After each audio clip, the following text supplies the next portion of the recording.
Muito obrigado, Sr. Presidente, Srs. Presidentes de Comissão, Sr. Vice-Presidente da Comissão, gostava de começar por saudá-lo e agradecer a sua presença aqui. E porque o tempo é limitado, eu gostaria já de começar saltando esta fase de cumprimentos. Em primeiro lugar, em nome do CDS, dizer-lhe que nós temos um firme compromisso com o cumprimento do Programa de Assistência Financeira a Portugal. Não apenas porque o subscrevemos, não apenas porque ele se tornou necessário face à situação do país, mas porque na sua globalidade nós acreditamos que este programa é o programa adequado para trazer Portugal da situação em que se encontrava para uma situação de crescimento e para uma situação de progresso. Temos a plena consciência de que as receitas políticas que nos trouxeram a esta situação não podem ser continuadas e que temos, de facto, que mudar de políticas. E que fique por isso claro que, do nosso ponto de vista, quaisquer alterações ao programa de assistência financeira não passarão nunca nem pelo seu adiamento, nem pela sua transformação num outro programa que não este. Passarão sempre por adaptações à situação concreta em que o país esteja a viver ou em que a Europa se encontre. Temos noção, conhecemos a revisão do cenário macroeconómico. Conhecemos e percebemos que essa revisão, do ponto de vista de Portugal, foi bastante inferior à da restante zona euro, o que nos permite concluir que existe um conjunto de variantes externas que estão a condicionar esta revisão do cenário macroeconómico e que não estão necessariamente ligadas à situação portuguesa. Presumo que conhece e que concorda com esta observação que fiz e perguntava-lhe que variantes externas são essas a que todos os governos europeus, mas sobretudo o governo português, têm de estar atento no cumprimento deste programa de assistência financeira. Também sabemos que não é possível passar de uma situação de quase bancarrota para uma situação de Shangri-La económico em 8 meses, nem em 16. Sabemos que é necessário passar por uma fase complicada e por uma fase de recessão. Mas é nossa obrigação, e dessa obrigação o meu partido não prescinde, é de tornar estas dificuldades o menor possível, tornar esta recessão a menor possível por aquilo que temos de passar. Mas também não confundimos os planos. Sabemos que esta recessão em que nos encontramos é uma recessão causada, sobretudo, essencialmente pelas políticas que fomos seguindo nos últimos anos. E também sabemos que a recessão que estaria à nossa espera, que a austeridade que estaria à nossa espera, que os problemas que estariam à nossa espera, se não estivéssemos a seguir este programa de assistência financeira, seria muito pior. A austeridade alternativa a esta seria uma austeridade catastrófica para Portugal. E estamos conscientes disso.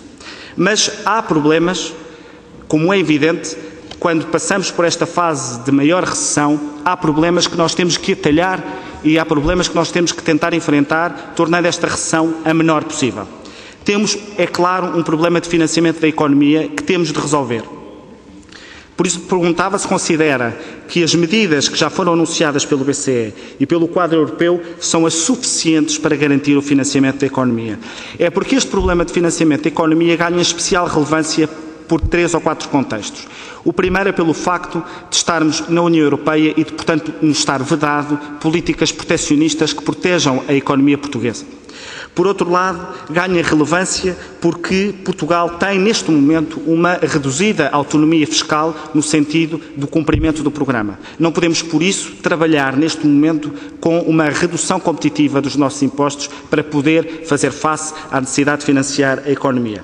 E ganha especial relevância, tendo em conta as boas notícias que temos tido do comportamento das exportações portuguesas. É preciso que este bom comportamento das exportações portuguesas, e eu gostava de realçar que o bom comportamento das exportações portuguesas deve-se não a governos, não a Estados, mas deve-se aos empresários, aos portugueses que diversificam, que conseguem lutar, e é essa a nossa visão da economia. Eu não quero para o governo português que eu apoio os méritos do aumento das exportações. Esse aumento das exportações é feito pelos empresários portugueses e não é feito pelos Estados, que pouco têm a ver com isso. Mas gostava de voltar a este ponto, de saber de que forma é que podemos garantir o financiamento da economia. E já que falei da nossa reduzida autonomia fiscal, eu gostava de lhe deixar claro que a atual carga fiscal que Portugal enfrenta é aceitável porque temos de cumprir este programa de assistência financeira e porque temos de consolidar as contas públicas. O objetivo do meu partido é que, rapidamente terminado o programa de assistência financeira, um novo modelo fiscal seja implementado em Portugal para tornar Portugal um país mais competitivo do ponto de vista fiscal. Terminava com duas questões. Uma que tem a ver com as reformas estruturais. O programa de assistência financeira tem e bem um conjunto de reformas estruturais que demonstram, afinal, que o programa de assistência financeira não é apenas um programa de consolidação de contas públicas. Mas tem sido levantado pela oposição em Portugal a ideia de que estas reformas estruturais poderiam ser adiadas por causa do cenário macroeconómico.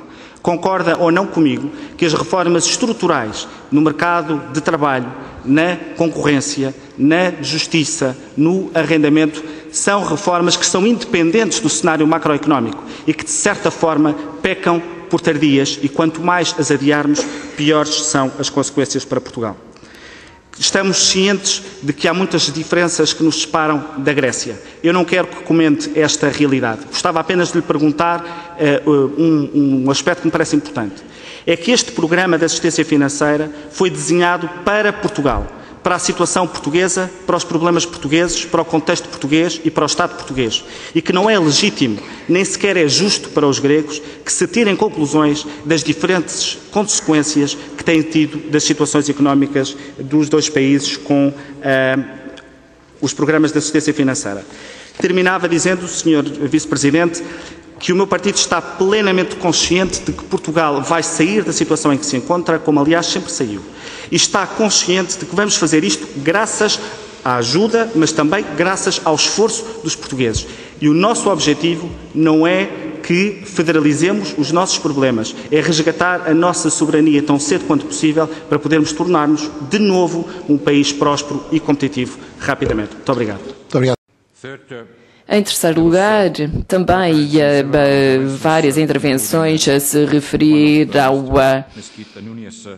nomeadamente do Sr. Mesquita Nunes, ao papel do BCE e variadíssimos condicionalismos.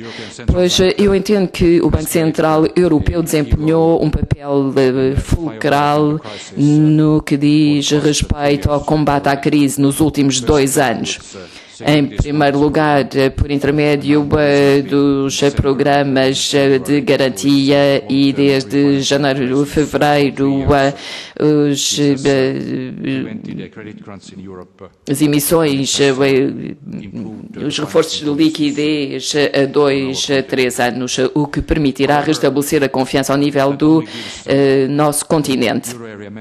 Mas isso não significa que as coisas estejam resolvidas, simplesmente dá-nos algum folgo, dá à zona euro algum folgo, não significa que tenhamos resolvido os problemas pela raiz, mas assim poderemos restabelecer o crescimento económico e restabelecer os níveis de emprego. É evidente que estamos preocupados com as condições de financiamento das pequenas e médias empresas, em Portugal, nomeadamente, e, em particular, as empresas viradas para as exportações no vosso país, uma vez que são a coluna dorsal da recuperação económica em Portugal e, portanto, é algo que já debatemos ontem com o Conselho Económico e Social, esta manhã com os responsáveis do Banco de Portugal e, em conjunto, estamos a ver como podemos canalizar créditos suficientes no que diz respeito às empresas orientadas para as exportações para que se possa reforçar o crescimento das exportações. Isso é crucial no caso de Portugal.